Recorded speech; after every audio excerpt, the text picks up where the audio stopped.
진짜 KF-21이 동북아 공군력의 판도를 바꾸기 위해서는 실패에도 굴하지 않고 꾸준한 기대와 개발을 해야 합니다. 중국에 저런 전문가가 많은 게 우리 입장에서는 역으로 좋은 것 아닌가. 상대를 얕보는 판단 대신 나를 과대 포장하는 중국인들의 종특, 이게 우리에게 오히려 나쁘지 않은. 세상은 기분만으로는 이길 수 없는 것. 무슨 이유로 네티즌들이 그렇게 반응하고 댓글을 달았을까요?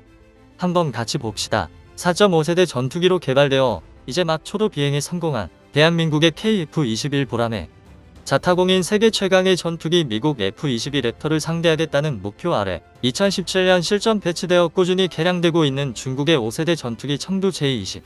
이 두 전투기는 불안정하기 짝이 없는 동북아 안보 지형 속에서 앞으로도 계속 사람들의 입에 오르내릴 수밖에 없는 운명에 힘싸여 있습니다. 청두 J-20에 대해 공개된 정보는 너무나도 부족합니다. 번역 영상 도중 역주로 언급되고 있지만 개인적으로는 J-20에 탑재된 이사 레이더, 전자광학 표적 추적 센서, 그리고 적외선 탐색 및 추적 장비가 어느 정도 성능을 지니고 있을지가 궁금합니다. 시계외 공중전 BVR을 기본 묘리로 삼고 있는 현대 공중전에서 스텔스 능력만큼이나 중요한 전장 상황 인식 능력이 창전장 B의 성능에 좌우되기 때문입니다. 중국의 영향력이 강하게 미치는 홍콩 매체 사우스 차이나 모닝 포스트에 의하 SCMP에 기고된 기사 하나를 번역해 볼까 하는데요. 기사 제목은 사우스 코리아즈 뉴 KF-21 파이터 제트 노 매치 포 차이나즈 J-20 아날리스트 세이즈. 전문가 분석. 대한민국의 신형 전투기 KF-21은 중국 J-20의 상대가 되지 않는다입니다.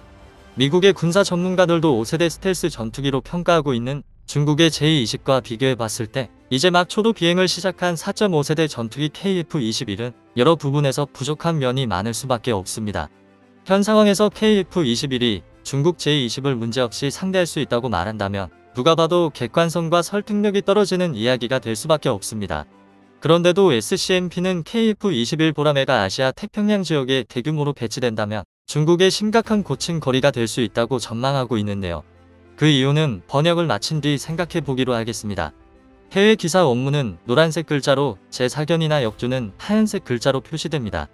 대한민국은 중국과 러시아의 항공우주 기술을 따라잡기 위해 신형 전투기를 개발하는 데 집중하고 있지만 중국의 군사평론가들은 대한민국의 새로운 전투기 KF-21은 중국의 청두 J-20과 같은 첨단 5세대 전투기와 비교조차 되지 않을 수준이라고 믿고 있다.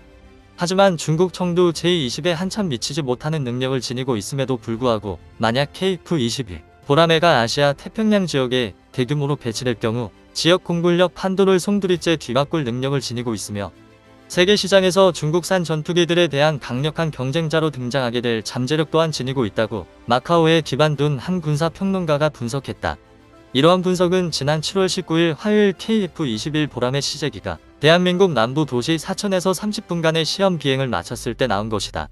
대한민국은 자체적으로 개발한 이 4.5세대 전투기가 미국 록히드 마틴으로부터 도입 중인 F-35 라이트닝4를 보다 저렴하게 대체할 수 있는 대안이 되어 주기를 바라고 있으며 국제 전투기 시장에서도 KF-21에 적극적으로 홍보하겠다는 목표를 세워두고 있다.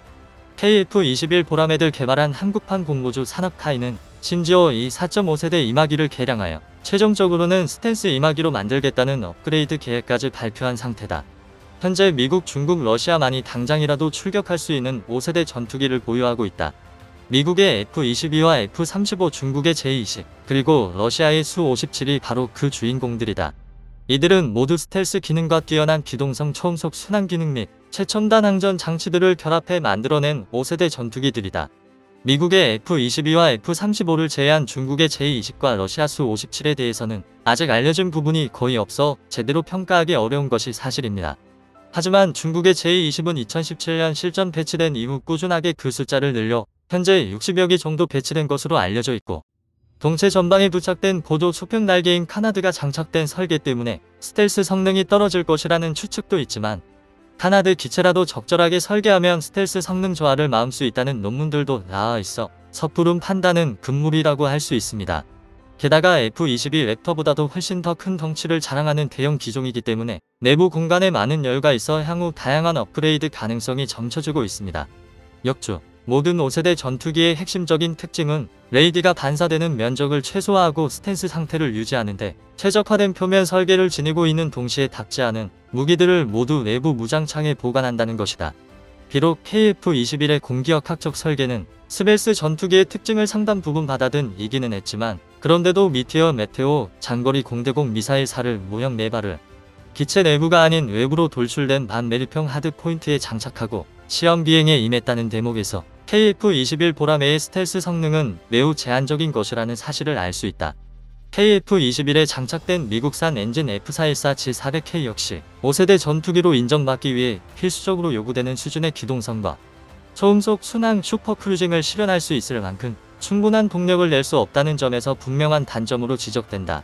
사우스 차이나 모닝포스트 SCMP에 이 글을 기고한 로젠, LIU 젠 기자의 주장처럼 일부 군사 전문가들이 5세대 전투기의 요건으로 슈퍼큰 루징과 뛰어난 기동성을 언급하고 있는 것은 맞습니다. 하지만 F-35 합동타격 전투기가 등장하면서 높은 출력을 바탕으로 한 슈퍼크루즈 및 뛰어난 기동성을 5세대 전투기의 필수 요건으로 정의하기가 어렵게 되었습니다. F-35에 장착되는 F-135 엔진은 현존하는 전투기 엔진 중 가장 강력한 추력을 보유하고 있는 것으로 알려져 있습니다. 하지만 여러분들도 잘 알고 계시다시피 F-35는 단발 엔진 전투기이며 긴 항속거리를 위해 많은 연료를 내부에 실어야 하는 전투기이기도 합니다. 날아다니는 컴퓨터라는 별명처럼 내장된 항전 장치의 숫자들도 엄청납니다. 즉 단발 엔진 기체이면서도 무지하게 무겁다는 뜻입니다. 당연히 추력 대중량비가 안 좋을 수밖에 없으며 기동성이 떨어지고 지속적인 슈퍼크루징 초음속 순항도 불가능합니다. 그렇다고 F-35가 5세대 전투기가 아니라고 부정하는 사람은 아무도 없습니다. F-35는 강력한 스텔스 성능과 뛰어난 항전 장비로 이런 약점을 커버할 수 있는 능력을 지니고 있기 때문이죠.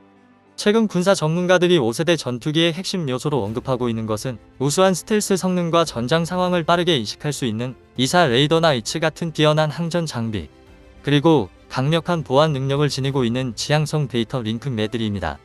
개인적으로는 중국의 제20에 탑재된 중국제 센서와 항전 장비 그리고 데이터 링크의 성능이 F-35 대비 어느 정도일지가 오히려 궁금합니다. F-117의 경우처럼 스텔스만 된다고 5세대 전투기로 분류되는 것은 아니기 때문입니다. 어쨌든 우수한 기동성이나 슈퍼큰 루징이 가능하면 좋지만 그게 안 된다고 5세대 전투기가 아니다 라고 단정 지을 수는 없다는 뜻입니다. 게다가 KF-21은 초도 비행에서도 보여주었듯이 뛰어난 추력 대중량비를 지니고 있습니다. 슈퍼큰 루징은 어려울지 몰라도 뛰어난 기동성이라는 측면에서는 5세대 전투기에 크게 꿀리지 않을 것이라는 분석하고 있습니다. 그런데도 KF-21 보라매는 능동 전자주 4배열 레이더 전자 광학, 표적 추적 장비 5곳 적외선 탐색 및 추적 장비 아르스트 같은 최첨단 항전 장비와 강력한 공격력을 갖춘 미티어 메테오 장거리 공대공 미사일 및 다양한 종류의 공대지 공대함 미사일 등을 탑재하게 될 것으로 보여 현대적 4세대 혹은 4.5세대 전투기가 될 자격이 충분하다. 로젠 LIU 젠 기자의 기사 내용에 대해 반박할 부분이 또 보이는데요. 4.5세대 혹은 4플러스 세대 전투기라는 용어 자체가 등장하게 된 이유를 알게 되면 행여라도 KF-21을 4세대 전투기로 분류하는 것이 왜 잘못된 것인지도 금방 눈치챌 수 있습니다. 4.5세대 전투기란 5세대 전투기에 쓰이는 첨단 항전 장비들을 4세대 전투기에 적용한 경우를 뜻합니다. 예를 들면 4세대 전투기로 구분되는 KF-16의 이사 레이더를 장착하고 F-35를 개발하면서 획득한 새로운 임무 컴퓨터와 신형 전자전 장비 등을 탑재하여 업그레이드 시키면 4.5세대 전투기 KF-16V가 되는 식입니다. 처음부터 이사 레이더와 어곳 아르스트, 한국형 통합 전자전 장비를 장착하게 되는 KF-21을 4세대 혹은 4.5세대 전투기가 될 수도 있다고 이야기하는 자체가 전투기에 대한 지식이 부족하거나 KF-21을 의도적으로 평가하기 위한 언급이라고 볼 수 있습니다. 역주 마카오에서 활동하고 있는 군사평론가 앤서니 앤토니 KF-21은 제20은 고사하고 중국 FC-31 전투기의 경쟁 상대도 될 수 없다고 말했다. 그는 이어 하지만 KF-21은 최근 출시된 제18생 형들에게 있어서는 매우 까다로운 적수가 될 가능성이 높다고 덧붙였다. 청두 제20은 2005년에 실전 배치된 중국 4세대 다목적 전투기로 현재 수백 대가 중국 공군에서 운영되고 있다. 단말 엔진 전투기인 제20은 KF-21보다는 상대적으로 기체가 좁고 가벼우며 최신 파생형인 J10B와 J10C는 KF-21과 마찬가지로 이사 레이더, 전자광학, 표적 추적 센서와 적외선 탐색기 같은 첨단 항전 장치를 갖추고 있으며 KF-21 못지않은 강력한 무장을 탑재하고 있다. 선양 FC-31은 중국의 두 번째 5세대 임하기로 2012년 첫 시험 비행했고 아직 개발이 진행되고 있다. KF-21과 FC-31 모두 충혈은 상반 엔진 전투기로 크기와 사만이 비슷하며 심지어 비슷한 외형을 지니고 있다. 한국편 전투기 KF-21은 FC-31과 동일하게 마하1 최고 속도를 낼 수 있도록 설계되었다. 대한민국 KF-21의 무장 탑재력은 7.75, 중국 FC-31의 무장 탑재력은 8톤이며 KF-21의 임하 행동 반경은 1, FC-31의 전투 행동 반항은 1, 200km이다. 이 대목에도 중국 기자가 제대로 설명하지 않아 얼핏 오해하기 쉬운 부분이 있습니다. 중국 기자는 선양 FC-31을 스텔스 전투기로 설명하고 있는데요. 스텔스 모드로 운영되는 FC-31은 내부 무장창에 무장을 탑재해야만 하고 이 경우 무장 납재력은 2.8톤에 그칩니다. FC-31이 8톤의 무장을 탑재하려면 KF-21처럼 외부에 무장을 장착해야 하고 당연히 스텔스 능력은 포기해야 합니다. 역주, 강력한 한미 한소 군사동맹이 뒷받침하고 있다는 사실을 고려해봤을 때 만약 KF-21이 의도한 대로의 성능을 구현해 날 수 있다면 중국에 어느 정도 위협이 될 수 있다고 앤서니 윙도 군사평론가는 덧붙였다. 왕공은 대한민국 KF-21과 중국 FC-31이 국제시장에서 직접적인 경쟁 관계를 이룰 것으로 전망하고 있으며 이들과 같은 틈새 시장을 노리고 있는 기종들로는 미국의 F-16 시리즈, 러시아의 수-57, 그리고 터키의 TF-X가 있다고 언급했다. 마카오에서 활동한다는 위통 군사평론가는 본문에서 본격적인 5세대 스텔스 전투기로 소개한 러시아 수-57 팩 FA를 F-16 시리즈와 같은 시장을 노리는 기종이라고 언급하고 있습니다. F-16 시리즈라는 말은 4.5세대 전투기 F-16V 이외에 F-16도 포함한다는 뜻일 텐데요. 체급도 능력도 확연하게 다른 두 전투기가 같은 선상에서 비교된다는 사실도 이해가 안 되지만 아직 페이퍼 플랜 단계에 머물러 있는 TF-X는 들먹거리는 것도 이해가 안 되는 것은 마찬가지입니다.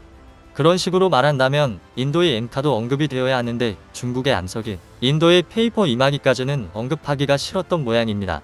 역주, 인도네시아는 총 사업비 67억 달러의 20%를 부담하겠다고 약속하며 일찌감치 KF-21의 개발에 합류했다. 최초로 만들어지는 KF-21 블록 1은 2026년에 개발이 완료되어 2028년까지 40대가 대한민국 공군에 인도될 예정이며 2032년까지 120대가 생산될 예정이다. KF-21은 구형 전투기 F-5EF와 F-16CD 전투기들 교체하고 싶어 했던 대한민국 공군의 요구를 만족시켜주는 최초의 전투기가 될 것이다. 지금까지 2022년 7월 24일 사우스 차이나 모닝 포스트 SCMP가 게재한 기사를 번역해 보았습니다. 중국의 수도 베이징에서 활동하고 있는 여기자 로젠에 의해 작성된 이 기사는 역시 중국 영향권인 마카오에서 활동하고 있는 군사평론가 앤서니 윙통의 분석을 토대로 작성되어 있습니다. 그런 만큼 KF-21에 대한 중국인들의 시선을 가감없이 접할 수 있다는 점에서 번역해 볼 가치가 있다고 생각했습니다. KF-21 보라매가 제20에 한참 미치지 못하는 능력을 지니고 있음에도 불구하고 아시아 태평양 지역에 대규모로 배치될 경우 지역 공군력 판도를 송두리째 뒤바꿀 능력을 지니고 있다고 평가한 윈통의 분석은 주목할 만한 가치가 있습니다. 현재 중국이 보유하고 있는 5세대 스텔스 전투기 제20의 숫자는 60대 정도인 것으로 알려졌습니다. 세계 최고의 국방 예산을 자랑하며 애초 모든 전술기를 5세대 스텔스 전투기 F-35로 바꾸려고 했던 미국조차도 천문학적인 수준의 운영 유지비에 깜짝 놀라 도입 대수를 줄이고 있습니다. 대신 좀 더 저렴한 운영 유지비에 4.5세대 임하기를 별도로 개발하겠다고 선언한 상태죠. 이런 사실로 미루어 봤을 때 중국 역시 제20을 일정 숫자 이상 보유하기 어려울 것이고 유사시 광범위한 지역을 소비해야 하는 대륙 국가이기 때문에 결국 주력 전술기는 4.5세대 전투기가 될 수밖에 없습니다. 그런데요. 현재 중국이 F-16의 최신 사양인 F-16V에도 꿀리지 않는다며 대외적으로 자랑하고 있는 기종이 4.5세대 단말 엔진 전투기 J-10의 최신 버전 J-10C입니다. 하지만 중국 입장에서 봤을 때 문제는 블록 1 버전의 KF-21이라도 주력인 J-10C에 강력한 위협이 된다는 데 있습니다. KF-21이나 J-10C 모두 핵심 항전 장비인 능통, 전자주사배열 2사 레이더, 전자광학 표적 추적 장비 5급, 적외선 탐색 및 추적 장비 아르스트 통합전자전 스위트의 능력이 검증되지 않았다는 점에서는 동일합니다. 하지만 세계 최강이라는 평가받는 미티어, 메테오, 장거리 공대공 미사일이나 타우러스 공대지 미사일 등 운용하고 있는 무장의 신뢰성은 KF-21쪽이 더 높다고 볼 수 있겠습니다. 게다가 KF-21은 이제 겨우 진화적 개발의 시작 단계에 있는 기체입니다. J-10C와는 다르게 쌍발 기체이기도 하고요. 전투기에 대한 정보들을 공부하다 보면 엔진이 만들어낼 수 있는 전력의 크기도 매우 중요한 요소라는 사실을 알 수 있습니다. 성능이 좋은 엔진일수록 더 강력한 발전 능력을 지니고 있고 ASA 레이더 같은 첨단 항전 장비 등은 공급되는 전력이 높을수록 더 강력한 성능을 냅니다. 예전보다는 좋아졌다고 하지만 중국산 엔진들의 신뢰성과 내구성이 높지 않다는 사실은 유명하며, 더구나 만발 엔진과 쌍발 엔진의 차이에서 오는 발전 능력의 차이도 시간이 흐르면 흐를수록 KF-21과 J10C 사이의 능력 차이를 불러올 개연성이 높습니다. 스텔스를 고려한 설계로 만들어진 KF-21은 그렇지 못한 J10C보다 훨씬 더 낮은 레이더 반사 면적 아시즈를 지니게 되겠죠. 내부 무장창을 보유하게 되는 블록 3이 되면 KF-21은 이미 J10C와는 비교 불가능한 레벨의 전투기가 될 것이고요. 어쨌든 스텔스 전투기라고 불릴 수 없는 블록 1, 블록 2 사양의 KF-21이 대한민국은 말할 것도 없고 필리핀, 인도네시아, 말레이시아 같은 동남아 국가에 대량으로 전개된다면, 중국은 KF-21에 포위되는 형국이 되고 마카오 출신의 군사평론가 윈통의 말대로 지역 공군력 세력의 판도를 송두리째 뒤흔드는 변화가 발생하게 될 가능성이 매우 높습니다. 향후 관심을 가지고 지켜봐야 할 사안인 것 같습니다. 다음은 관객들의 댓글입니다. J20은 큰 기체가 장점이지만 움직이는 카나드나 엔진 노출 등 문제가 있고 기본적으로 5세대 전투기로 분류하지는 않는다. 가장 큰 이유는 본인들이 아시즈 등 스텔스와 관련된 주요 스펙을 오픈하지 않아 신뢰도가 부족하기 때문이다. 무능한 플랫폼과 엔진은 제외하고 방수와 같은 기본적 기능도 구현하지 못한 J20을 주력으로 운영하는 현실에서 외형만 그러하다고 J20을 5세대로 분류하는 것은 매우 위험하다. KF-21은 아직 양산형이 아니기 때문에 출고되는 2026년쯤에 나올 KF-21은 지금보다 많이 달라져 있을 것으로 봅니다. 지금 모습은 첫걸음 수준의 테스트기에 불과하고 여러 대의 다양한 테스트기로 스텔스 효과를 극대화할 수 있게 나름 최대한 적용해서 생산할 수도 있을 것으로 봅니다. 아시즈가 낮을수록 우리 조종사들의 생존성이 올라가기 때문에 각종 재료와 도료를 현재도 적용시켜 보려고 하고 있을 듯. 좋으셨다면 구독과 좋아요 부탁드립니다.